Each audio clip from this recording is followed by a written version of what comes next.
नमस्कार। 2 minute free BM meet episode number 21। और आज का जो क्वेश्चन है ये निधि लडानी जी का है। ये नवी मुंबई से क्वेश्चन पूछ रही हैं और ये BM focus small cap small case की एक मेंबर है। और इनका ये क्वेश्चन है कि इनके पास पुराने सोने पड़े हैं और ये पूछ रही हैं कि पुराना सोना को कैसे रिप्लेस किया जाए। इन्होंने 3 ऑप्शन दिया है। पहला ऑप्शन है कि मैं बुलियन खरीदूं या कॉइन खरीदूं सिमिलर क्वांटिटी का, मतलब अगर इनके पास 50 ग्राम सोना निकलता है तो 50 ग्राम का क्या कॉइन ले लूं या बुलियन ले लूं, मतलब कि सोना को ही ले लूं। सेकंड इन्होंने बोला कि इसको मैं गोल्ड के ईटीएफ में डालूं। और तीसरा ये बोल रही है कि मैं गोल्ड रिलेटेड मन्नापुरम मुथूट में डालूं। तो देखो, 2 चीजें होती है। सोना का काम अगर आपको गोल्ड रखना है तो इट्स बेस्ट कि आप गोल्ड उठा के रख लें। ईटीएफ भी आप ले सकती हैं, लेकिन मेरे को लगता है कि ईटीएफ में प्रॉब्लम ये होगा कि गोल्ड अगर आपके पास है तो वो शायद आपके बुक्स में रिकॉर्डेड है कि नहीं है वो किसी को नहीं पता। क्या पुराना सोना जो होता है वो आप चेक से नहीं लिए होते, आप इनहेरिट करते हो फ्रॉम ईयर टू ईयर, ऊपर से नीचे, जनरेशन टू जनरेशन। तो इसीलिए इसका सडनली अगर आप ईटीएफ ले लोगे तो आपको व्हाइट से चेक से पैसा डालना पड़ेगा।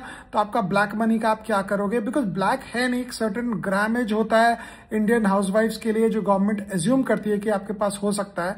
सिमिलरली मेरे को लगता है अगर आप ये सोना को बेचकर वापस सोना में रखना चाहते हो तो गोल्ड ही खरीद के रखो या कॉइन खरीद के रखो, वो बेस्ट है। लेकिन रिटर्न के पर्सपेक्टिव से अगर आप देखना चाहते हो तो आप या तो मन्नापुरम मुथूट हो गया जो ज्वेलरी फाइनेंस जो गोल्ड फाइनेंसिंग कंपनीज हो गई, या इसके अलावा भी आप ज्वेलरी कंपनीज में लगा सकते हो। लेकिन जब स्टॉक की बात आती है तो घटे हुए बाजार में लगाना चाहिए। आप सोना बेच को और उसके बाद जब शेयर बाजार में अगर आपको लाना है तो घटे हुए बाजार में लाना चाहिए। लेकिन अगर मैं आपकी जगह होता तो मैं क्या करता? नाउ द क्वेश्चन इज कि अगर मैं आपकी जगह होता, अगर मुझे रिटर्न चाहिए होता तो मैं उसको घटे हुए बाजार में ज्वेलरी कंपनीज में लगाता।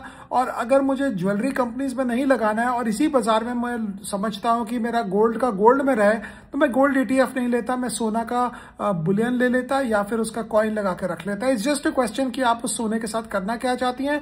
लेकिन अगर मैं आपकी जगह होता तो मैं ज्वेलरी कंपनीज में लगाता, क्योंकि jewellery companies over a very long period of time 10, 20, 30 साल तक काफी उसका जो बिजनेस मॉडल होता है वो रिसेशन कम होता है और आपको सोना से तो ज्यादा रिटर्न दे देगी, ये सोच के रखते हैं। और नॉर्मली आपको डिपेंड करता है कि everyone to each his own, जैसे मैं बोलता हूं, आपको क्या करना है वो देखना चाहिए।